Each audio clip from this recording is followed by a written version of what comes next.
Plug In TV. Welcome Plug In TV. I'm Devin and I am here with Tyler and Matt. And I'm here with Tyler and Matt, and they are the founders and co-founders of Snkr Bst. So give us a backstory about BTS and what is even this event. Okay, so we are Snkr Bst, Snkr Bst, Snkr Bst. Everybody says it a different way. It's kind of like pronouncing Louisville. You can just say it a different way, no matter who you are. But like you said, I'm Tyler, this is Matthew. We are two best friends that turned into business owners together.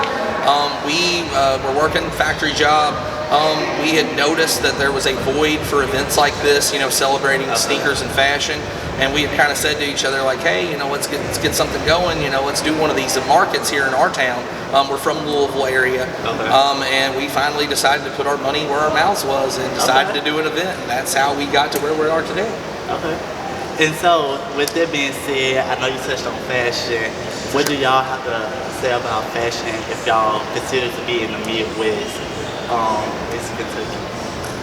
So this is a very difficult question. So like we obviously do a lot of content ourselves, and we'll sometimes see some negative comments towards the Midwest, talk about all these rednecks done picked up on our fashion or all this stuff. Man, I think all this stuff, while it may take some time, sometimes it's going to make its way everywhere, you know? I mean, you see sneakers are booming all across the country, all across the world right now. I don't think Midwest or Kentucky is any exception to that. I think with the event that we've got going on today, we've proven that there's plenty of people in this area, you know, that give a crap about fashion, sneakers, all that, you know? So we're just happy to be able to kind of be a medium for people to celebrate that. Okay, I know y'all said that this started off as a hobby.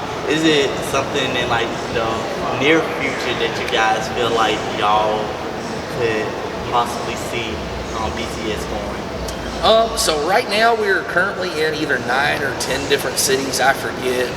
We lose track. So y'all on tour. This is the tour, basically. Yeah, basically. Yeah, we've been traveling since August of 21. That was our first traveling show. It was actually here in Lexington. And we've been blessed to be able to go all over America since. I mean, we've been to Missouri, Illinois, Indiana, Tennessee, Georgia. I mean, we've been all over the place. So honestly, just keep growing, keep building upon the markets that we've already kind of built up in the towns we've been, and then be able to expand ourselves into new markets and just show people what Snkr Bst has to offer. So would you like to stay as like a pop-up event on tour, or would you like to have like a brick and mortar along with that as well? I mean, I could see it going either way. What are your thoughts, man? I feel the same way. I really do. I mean, it could go either way. I mean, it's one of those, I think we've definitely found our niche doing events as opposed to like having a physical store. Now, like he said, not anything that we would necessarily, you know, write off, you know, never say never. But it's one of those, I feel like we've kind of found a really good niche traveling and doing these types of markets. And I feel like we're just going to kind of try to continue to compound on that and just make it even better than it is now. Okay, and let's switch the conversation to see what is like the hypest shoe that you guys ever cop in your whole sneaker collection. Go first. Mine's gonna have to be the Black Cat 4. Black Cat 4s, okay. So why the Black Cat? I mean, that was rare, and the market is still calling for them. They are very high right now on the market. I got real lucky on those. I had on those on Foot Locker. Oh, as a retail. Oh, no, yeah, that's a staple for sure. That's not even like, I would not resell those at all. No, I can't. For me, honestly, I mean, probably Chunky Donkey SBs, man. That was a grail for a long time. I wear a size 13, so not only is it a hard shoe to get, but in that size, dang near impossible. So was able to cop that actually about a year or so ago. It was back in 2022. Had them for a while, wore them a few times, and ended up selling them. Found another person like me that was really hard up to find them, that went through the same struggles I did, looking everywhere. So it's one of those, like, kind of had to help somebody out. Okay, you know? That's worth it. I think that's worth about getting the shoe away. I don't know. Me personally, that's probably the only way I get my shoe away. For sure. I ran across somebody like that. Otherwise, I don't think I'll be touching my sneaker collection. It's hard. It really is. You know, I buy them and I want to keep them all, but it's one of those deals like we sometimes, you know, especially we have to look at it as a business, you know, so it's one of those we can't get kind of too tied up in it. At the end of the day, what we always say is it's glue and rubber. You know, it's glue and rubber at the end of the day. If you had to sell your whole collection and start over again, would you, like what would be your first kick up where you have to start, like, sell everything and start all the way back over? What do you think? That's a hard one. Just one shoe just to pick it up. Honestly, probably the Wave Runner. Okay. Just the OG Wave Runner. I mean, it's one of those. It's kind of eclectic enough. I feel like it's one of those shoes you can wear it with whatever, even though it's like a different kind of colorway. Because it's one of those. It's almost its own thing. You know. Okay. It's not like this outfit, like I've got on the gray shoes with the gray shirt. You know, I feel like with that, I can just put that on with whatever, and it's going to be wavy. So. Yeah. So since that the fashion market and shoe market is on the decline right now, what do y'all see that could that is impacting that decline right now in the resale market?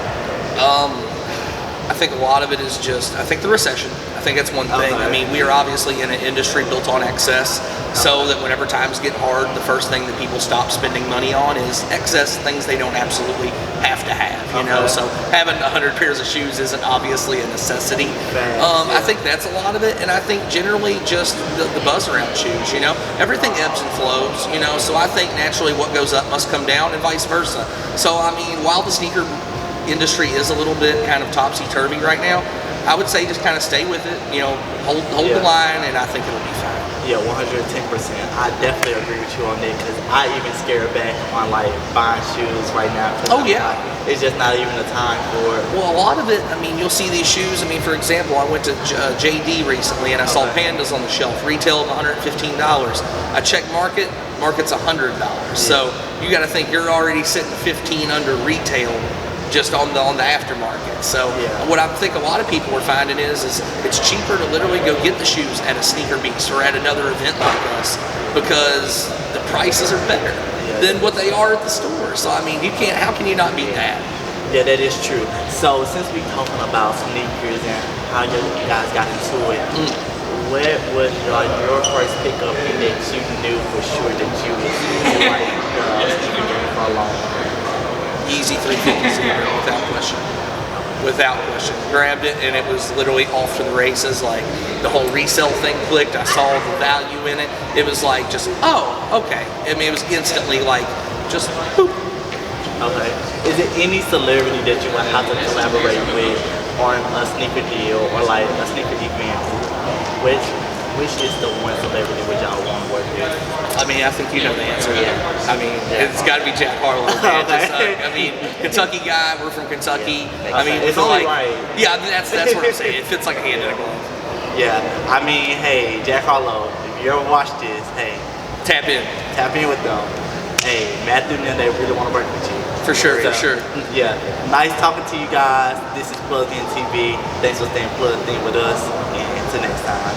Hey, like, follow, subscribe, all that stuff. Like, comment, follow, subscribe, tap in with Plugged In TV. Hey, awesome. See y'all.